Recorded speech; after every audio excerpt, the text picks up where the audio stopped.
नमस्कार दोस्तों, स्वागत है मगन ट्यूटोरियल्स में। उम्मीद करता हूं सब लोग स्वस्थ होंगे, व्यस्त होंगे, ज़बरदस्त होंगे।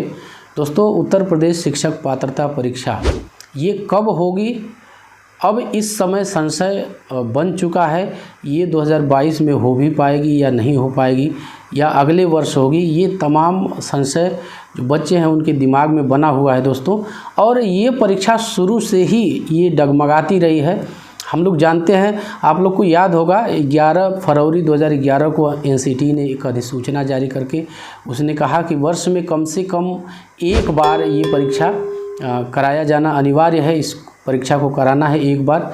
लेकिन उत्तर प्रदेश के विशेषता हम लोग बात करें दोस्तों, तो हमेशा शुरू से ही ये लड़खड़ाती रही है परीक्षा।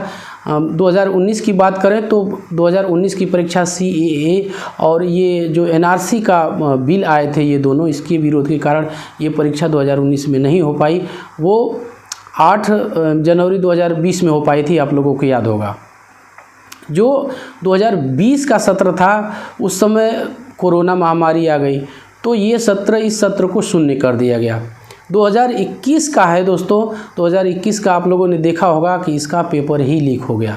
आपको पता होगा इसका पेपर ही लीक हो गया और दोबारा से ये परीक्षा शायद मुझे जहाँ तक याद है 23 जनवरी 2022 में हो पाई थी।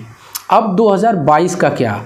ये परीक्षा 2022 में हो पाएगी? अभी देखिए आधे से ज़्यादा 10वां महीना ये चल रहा है और अभी तक कुछ आता पता नहीं है। तो कारण क्या है, ये जानने वाली बात है दोस्तों कि ये परीक्षा नहीं हो पा रही है। तो इसकी वजह क्या है? एक वजह बताई जा रही है दोस्तों कि शायद PNP कार्यालय में स्टाफ की कमी है। तो जितने भी सरकारी कार्यालय हैं उसमें सारे में स्टाफ की कमी तो ही है, क्योंकि ये सरकार शायद भर्ती करना नहीं जानती।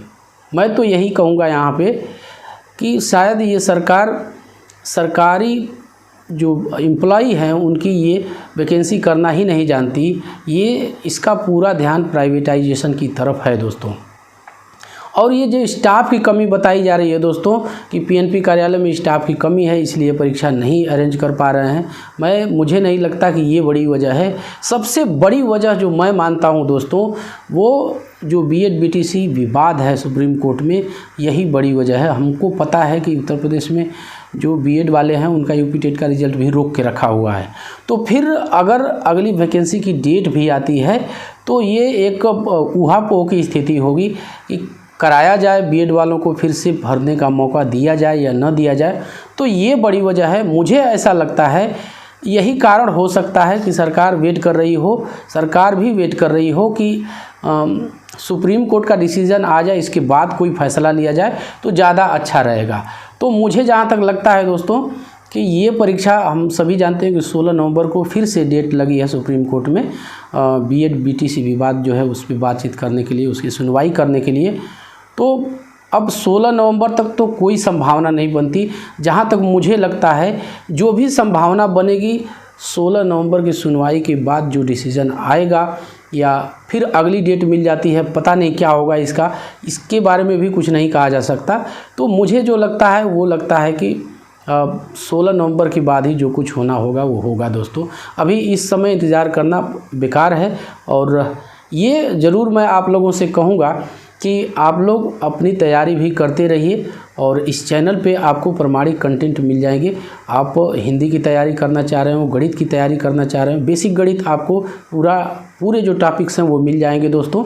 और हिंदी के तो लगभग पूरे पाठ्यक्रम पे मैं ऑब्जेक्टिव टाइप के और प्लस डिस्क्रिप्टिव एक क्लास 10 मिनट 15 मिनट की वो क्लास है, संधि समास उपसर्ग प्रत्यय इन सारे के बारे में बना के रखा हुआ है। तो आप वहाँ जाके पढ़ सकते हैं। बाकी इधर सुपर टेट के लिए मैं एक सीरीज़ चला रहा हूँ दोस्तों, करंट अफेयर्स का, तो वो भी जाके आप देख सकते हैं। तो बहुत सारे कंटेंट है। आप लोग अपनी पढ़ाई पे भी ध्यान दीजिए और जब नोटिफिकेशन आए तो कम से कम हम इस स्थिति में रहें कि हम ये परीक्षा क्वालिफाई कर जाएं। और सिर्फ परीक्षा क्वालिफाई करना ही पर्याप्त नहीं है, क्योंकि हम जानते हैं कि जो नई शिक्षा नीति जो 2020 है उसमें ऐसा प्रावधान है कि अब जो शिक्षक भर्ती परीक्षा होगी, जो सुपर टेट होगा, उसमें UP टेट या भी जो भी अर्हता परीक्षा है, एलिजिबिलिटी टेस्ट है, उसके मार्क्स जोड़े जाएंगे। तो यूपी टेट को भी आप इतने हल्के में मत लीजिए, तैयारी भी करते रहिए। और जो भी जैसे ही जानकारी कोई मिलती है आधिकारिक तो मैं ज़रूर आपसे शेयर करूँगा। तो बस दोस्तों आज के लिए इतना ही, और मिलते हैं अगली वीडियो में। तब तक के लिए नमस्कार।